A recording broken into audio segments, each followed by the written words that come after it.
So yun po no, what's up sa inyo mga pangat? Yun, welcome back to our channel. At syempre magandang umaga, tanghali, hapon, gabi mga pangat. Time check tayo. Yun, you know, alas 4:34 ng umaga mga pangat. Anong ginagawa natin sa labas? Nagutom tayo mga pangat, kaya medyo labas muna tayo. Samahan nyo lang ako. At syempre utot ang dilat tayo dahil hindi ako makatulog mga pangat. At syempre good morning, blessed na naman dyan sa buong mundo. Sana nasa maganda kayong kalagayan.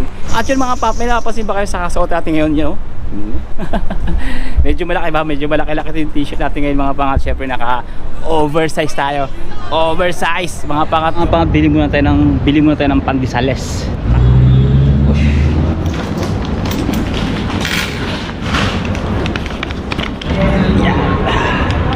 Doon tayo sa Orange mga at mag-chay tayo doon. May kikwento lang ako mga pangat. Kasi siyempre nung nakaraan naputol yung usapan natin, no? Kasama natin si Prinsesa.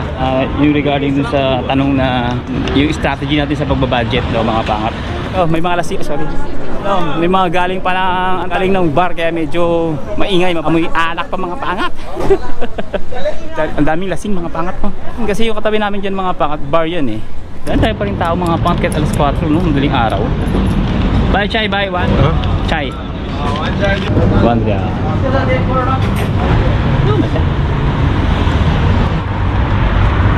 So yung mga pangat no, siyempre pasensya na kung medyo naiingayan kayo Nung kasama natin yung ating prinsesa mga pangat no, nang bigla tayo nakaraan. So napag-usapan natin mga pangat yung regarding sa ating batas ng pagiging OFW. Kung hindi nyo pa napanood mga pangat, panoorin nyo. Yan, nandyan yung link sa description. Ngayon mga pangat, pag-uusapan naman natin mga pangat yung regarding doon sa strategy, no? Budgeting strategy, no? Bilang isang OFW. At ang masasabi ko lang yan mga pangat, depende yan mga pangat. Kasi hindi naman magiging applicable sa iba yung budgeting strategy ko. Hindi rin magiging applicable yung budgeting strategy ng iba sa akin. Depende yan mga pangat kung ano yung status mo sa buhay. Unang-una kung married ka or single ka. Pangalawa, depende kung gaano karaming anak mo. Pangatlo, kung mayroon kang mga sinusuportahang mga kamag-anak, pamilya, like may pinag-aaral kang kapatid, may sinusuportahan kang magulang, kung ikaw ay may utang, no, na binabayaran or wala. Ako naman mga pangat, meron akong loan, no? Kaya medyo struggle tayo ngayon sa financial. Yun nga yung ikwento ko sa inyo nung mga nakaraang vlog, no? Dati kasi wala ako sa hotel, no? Nagbabaon kami. Pero ngayon mga pangat, nasa hotel ako, medyo maganda-ganda kasi habang nandun tayo sa komplikadong financial status natin, syempre andyan pa rin si Lord, hindi tayo pinabayaan. Nagkaroon tayo ng opportunity na magkaroon ng free meal dahil nga nasa hotel tayo mga pangat. Hindi lahat ng Innova may free meal. Depende mga pangat sa site na mapupuntahan mo. So nagkataon naman na nasa hotel tayo, free meal, kaya yun din yung pabor na nangyari kahit papano, kahit na may loan tayo. Kasi kung halimbawa hindi tayo free meal tapos ang laki ng loan natin mga pangat, ang hirap yan. Yun mga pangat, ang strategy ko, pag ako yung nagbabudget dahil nga struggle tayo, at siyempre kinakailangan mong mamaluktot talaga, ang ginagawa ko mga pangat dyan at 65% salary is pinapadala ko sa Pilipinas. Ang mahal na kasi ng bilihan sa Pilipinas, siyempre, sometimes 50%. Pero bumaba pa yan mga pangat dati, nag 40% pa yung padala ko.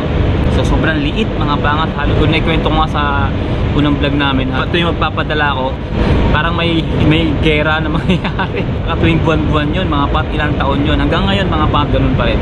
Ayun mga pangat, depende sa salary. Depende sa laki ng sahod. Kasi kung sumasahod ka mga pangat ng ito, 10,000, 12,000 gram, yung 65% malaki na yun mga pangat. Yan nga sinasabi ko kanina, depende mga pangat sa basic, no, ng isang OFW. So hindi tayo magkakapare-pareho talaga ng bracket niyan ng pagpapadala. So yung iba naman mga pangat, naka-accommodation, hindi na problema yung sa bahay, no? Kami naman mga pangat, naka-live out kami pero may allowance kami sa bahay. Kasama na yung mga pangat sa basic at saka yung mga plus sa sahod mo. Depende mga pangat sa salary, hindi lahat, hindi pare-pareho. Kaya sinabi ko kanina, hindi pare-pareho. So yun, pagdating ng salary niyan mga pangat, syempre inuuna natin yung mga pangat yung bahay. Kailangan mo agad i-secure yung pambayad sa bahay na napaka-importante niyan. Depende mga pangat sa kung magkano yung inuupahan mong bahay. At syempre yung transportation. Syempre dito mga pangat, maximum payment sa transportation is 350 dirhams. Maximum yun mga pangat. Ang car-lift ganun din, maximum niya is 350. May 250, may 180, may ganun. Sa metro ganun din. Depende kung gaano layo distansya sa trabaho mo. Sumunod yan mga pangat, syempre yung pagkain mo. Yung budget mo sa pagkain, malakas ka o kumain o hindi. Syempre mga pangat, pinabudgetin ko yung sarili ko mga pangat. So 10 kilos rice. Kasi dito mga pangat, depende pa rin sa bigas na bibilin mo. May 13 grams hanggang sa may 20 grams ang 5 kilo.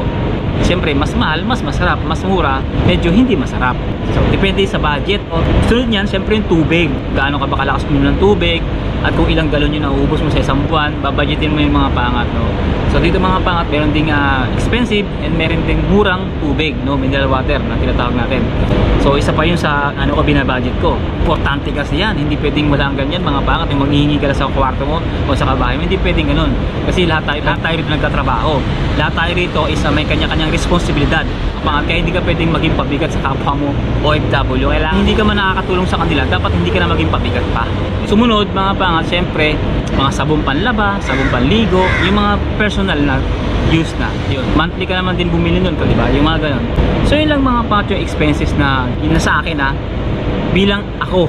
Mga pangat kasi merong maluho, merong may hilig sa pabango. Ako naman mga pangat, may pabango o wala, okay lang ako Maligo lang ako, makasabon lang ako, okay na, wag lang shampoo kasi wala tayong buhok. Yung iba kasi, hindi ko kagaya. No, kagaya ng sinabi ko kanina, siyempre yung iba mahilig sa pabango, mahilig sa kung ano-anong mga colorette sa mukha, at saka mahilig sa kain kahit kung saan-saan, mahilig sa mga party-party, or may mga bisyo pa. Ibang usapan na yon, no? Ang kinikwento ko lang yung akin, no? Sobrang hirap ng buhay mga pangat saan man sa mundo, kaya kailangan mo talagang mag-budget ng malupitan, kaya kailangan mo talagang isipin lahat ng bagay bago mo gastusin lahat ng sentimo o lahat ng pills na kinikita mo rito sa UAE, kung saan ka man naroon, talagang pag-isipan bago mo bitawan, dahil mga pangat katas yan, pawis, puyat, pagod ang ginugugol natin dyan mga pangat, at hindi biro mga pangat. Kurang hirap ng pagiging isang OFW na malayo sa pamilya mo, yung tinitiis natin, di ba? Yung minsan yung oras ng pagpasok is may broken time, ang hirap nun mga pangat. So yun yung tinitiis ng ilang OFW yung mga kababayan natin dito.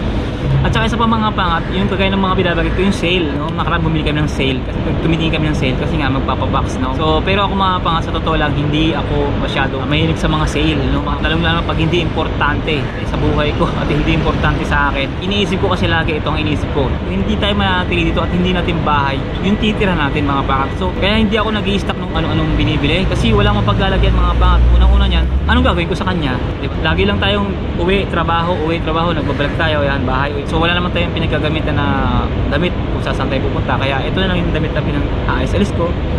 Tsaka yung bigay ni Sir Glenn, salamat. Yun, siyempre hindi na ako bibili. Bigyan niya ako ng mga pamorma, diba? Salamat siya, shout out siya Sir. Talagang malupit yung mga binigay mo sa akin. Nagamit ko nung binyag kay Sir Glenn yun. Yung Apollo, ganda nun. So yun lang yung pagbabudget ko mga pangat. Alam niyo mga pangat, ito i-share ko lang no, ng bahagya. Kung naghahanap kayo ng diskarte, strategy ng pagbabudget, ay walang ibang mga pangat, yung mga ibang lahi. Pagdating sa mga napupundar sa mga kanya-kanyang bansa, mas marami napupundar mga pangat ang ibang lahi, mga Pakistan, mga Indian, yung mga kilala ko mga Nepali. Pag titingnan mo sila rito, kala mo wala, pero yung kanilang properties sa kanilang bansa, sabi ko, how come? Di ba? Paano nangyari yun? Samantalang ang mga Pinoy, mas malalaki ang sahod. Ito yung natuklasan ko mga pangat sa kanila. Unang-una mga pangat, ang mga Pinoy, mahilig sa branded mga pangat. Mahilig sa branded. Yan Ang mga Pinoy, hindi mo mapagsusot yan mga pangat ng 10 dirhams na sapatos na panggala. 10 dirhams, sapatos, panggala. No.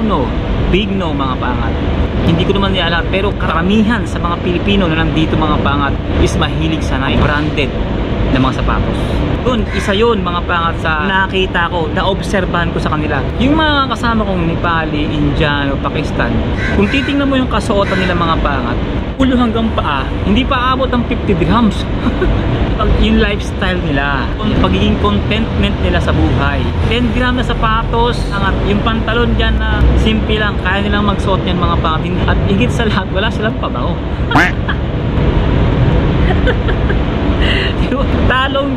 Talo tayo mga Pinoy. Samantalang yung mga Pilipino mga pangat, paa pa lang mga pangat, daan-daang hamon na yung ginastos dyan, sapatos pa lang. At saka ang mga Pinoy, pag may sale, hindi mawawala yan sa mga department store, sa mga mall. Alam mo mga pangata, ito ibang lahi at Pinoy papasok sa isang mall. At ang pera nitong ibang lahi 100 dirhams. Ang pera nitong Pinoy is 1,000 dirhams. Papasok yan sa mall, may sale. Paglabas niyan ng ibang lahi, may tira pa yung 100 grams niyan. Itong Pilipino, yung 1,000 yung ubus na yan, mga pangat, may kulang pa. Huh? Nagtabi pa yun. Ganun kalupit mga pangat pagdating sa budget, hindi walang tatalo sa ibang lahi mga pangat. Sa mga Pakistan, walang tatalo pagdating sa budget. Napakagaling na sa pera. Napakagaling pagdating sa pera. May mga natututunan ka sa kanila, no? May na-adapt kang pag-uugali nila na hindi naman talaga importante branded or maganda yung suot mo. Oh, thank God pag meron, no? Kung kaya mo. Kumbaga yung budget mo is sobra-sobra. Walang problema doon. Mag-branded, walang problema. I-level natin yung sarili natin. Asan ba yung level natin, no? Hanggang doon lang muna tayo. Sa gumalaw ka ng ayon sa kinikita mo. Pero kung mga pangat iba, gumalaw ka ng mababa pa sa kinikita mo. Sa dami ko mga pangat natutunan sa buhay, no? Yung na-scam ka, ayaw ka siyang balik-balikan actually mga pangat. Move on na, kinalimutan ko na yon. Nagpasalamat na lang ako sa Panginoon dahil hindi ka nagkasakit o wala nagkasakit. O sabi natin pera lang yan, pero masakit pa rin yan kasi pinagpagawa natin mga pangat. At hanggang ngayon, nararamdaman namin ng pamilya ko yung epekto mga pangat nung regarding dun sa investment na nangyari nung kwento ko nga nung nakaraan. At saka sa pagdating sa pagkain mga pangat, pagdating sa pagkain ang mga ibang lahi, although yun yung pagkain nila, no, talagang mura naman kasi yung pagkain nila kung tutusin, unlike sa mga Pinoy na napakamahal ng pagkain natin. Yun lang yung mga natutunan ko mga pangat sa buhay, no, yung needs at saka wants, kailangan ko ba to o gusto ko lang to, di ba mga pangat. Kagaya itong cellphone na to mga pangat to, makikita nyo maya basag-basag na yan mga pangat, basag-basag na to. Nakailang bili na ako nito bili ako kasi nga nababasag sa trabaho, ganun. Pero nung mga na-later on, hindi ko na kailangan bumili kasi sayang yung pera, mababasag lang naman. Dahil nga sa trabaho lagi siyang gamit, no. Ito pang malupit mga pangat, ang bagal na gumalaw itong cellphone na to, pero ang laki ng pakinabang sa akin ito kasi marami siyang bagay na tulong sa akin. Marami nagsasabi na palitan ko na kasi nga naghahang na siya, pero hindi, hanggang pinagsisilbihan pa ako ng cellphone na to, hanggang nandiyan pa siya.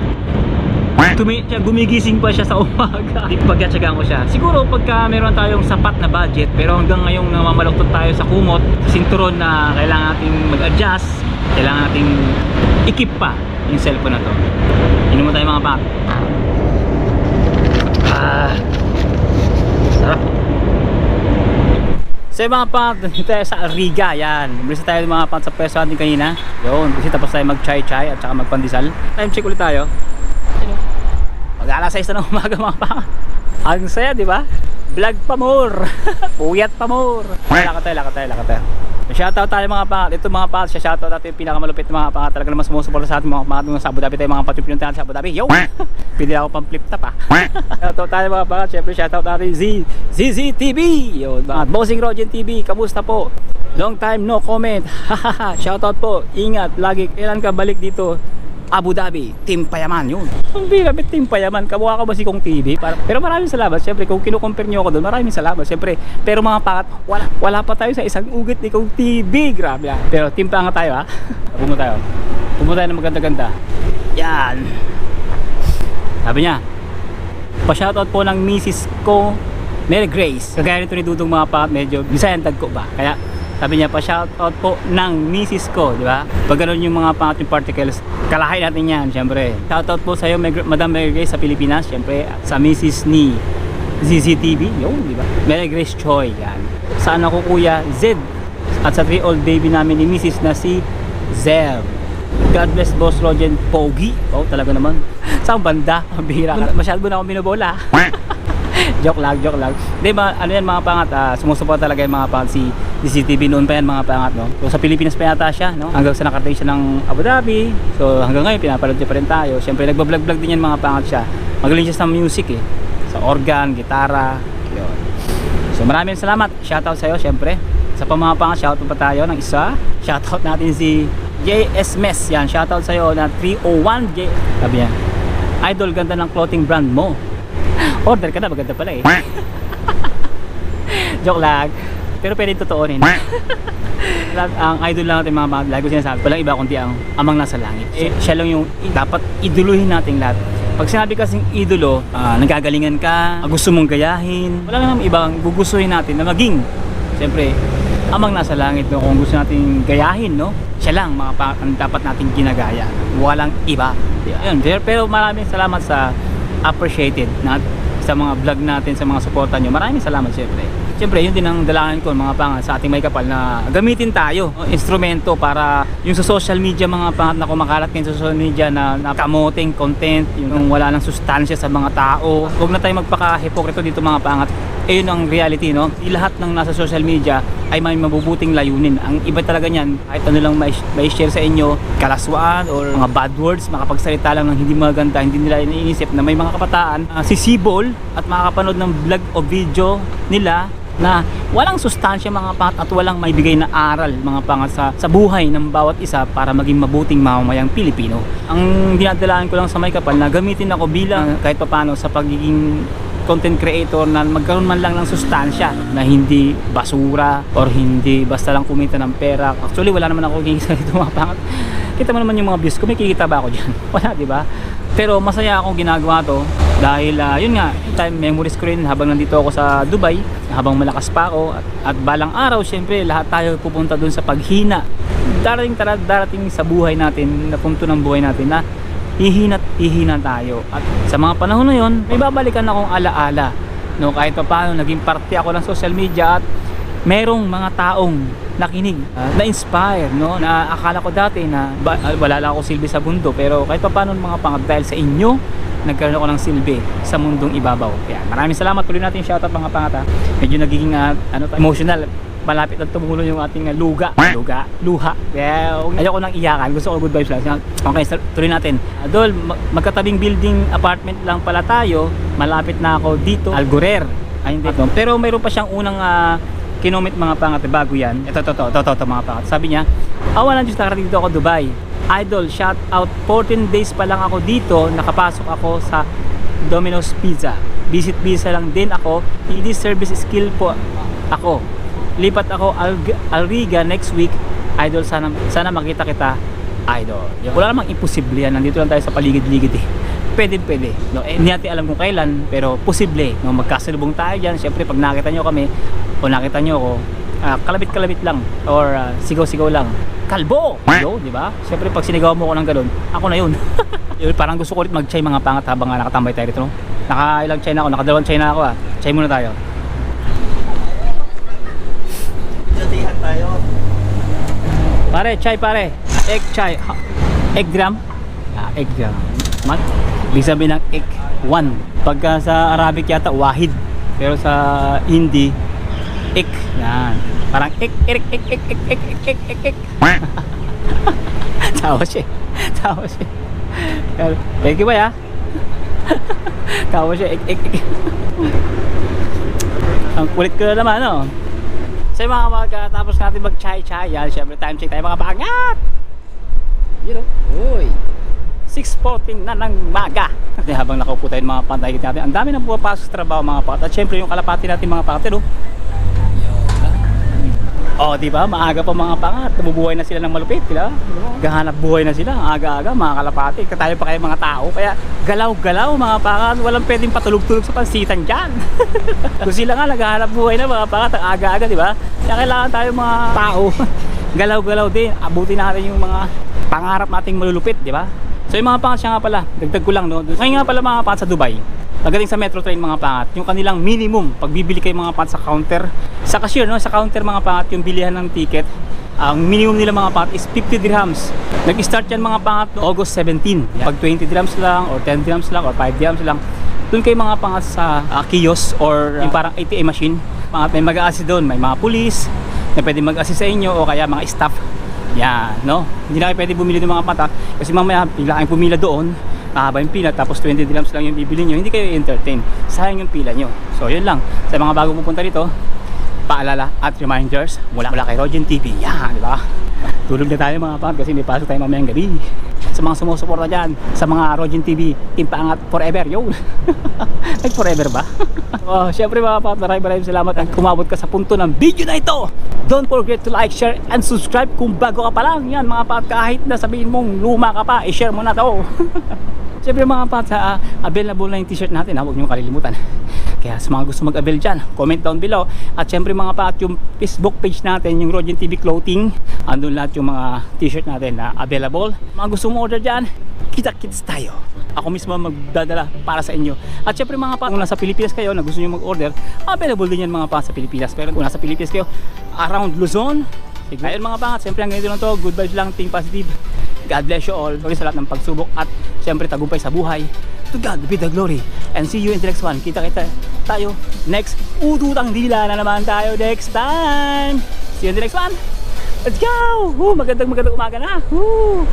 Diba? School service. Pag nakikita nyo, yung palikpik niya yung tumutupi. Yan. Yung tumutupi ng ganon. Mga pangat, pag halimbawa nasa likod kayo ang school service niya, hindi kayo pwedeng overtake yan mga pangat. Hanggang hindi tumutupi yung palikpik niya, makita nyo mga pangat. Yung palikpik niya ganon. Nirespeto yan mga pangat dito sa UAE. Kaya hindi ka pwedeng palampas-lampas dyan mga pangat. Delikado ka. Magkakaroon ka ng fines. Dito mga pangat, pagka ikaw ay driver, sobrang disiplinado ka talaga. Kunting kibot dito, pera-pera mga pangat. Magmamaneho ka kaya sa Pilipinas, yung bara-bara, kumbaga sigurado, butas ang bulsa mo. Ang daming school service mga pangat, nag-ikot ako yun. Mga pangat kasi manunundo na yung mga papasok. O ba?